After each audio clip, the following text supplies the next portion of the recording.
आसा गैया दिनै जेबो जानायनि मिजिंबो गैया नंखायनो बरसायानो गोजौनावसो बरसा खालामनो गोनां जादों जे जायगायाव दानिफ्राय 5000 बोसोरनि सिगां ना मानै सिथाव गुरबाखौ 5000 जन मानसिनि जाहैदोंमोन बेनि सायावसो बरसा खालामनो गोनां जादों दा मोनसे टाइमाव हौवा मानसिफ्रानो 5000 जन हिनजाव मानसिखौ बारनानै गथ' गथायखौ बारनानै बेयाव जाहैबाय ना मानै सिथाव गुरबाखौ 5000 एबा मानसिनि जानानै आरोबाव गाद्रा गुद्रा बायफ्लेनाय जिफ्लेनायफ्रा 60 कादाना बेसेबांबा बिदि आग्लायबावदोंमोन आरो गुन्द्रा गुन्द्रिया माने नै बेबायदि बोलोग्रानावसो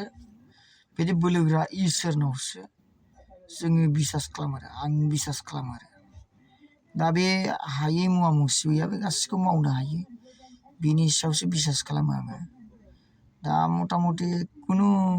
सिमां खुनु मोगथां नुवा आरो बारा जागोनखौ खुनु आसा खालामनानै नुहुरा आरो गोजाननिफ्राय गोजानसिम नायदों खुनु बारानि स्ट्रेटेजि गैया आरो नायनि बोलोग्रा इसोरा मा खालामो बिनि सायावसो बरसा थिदों दिनै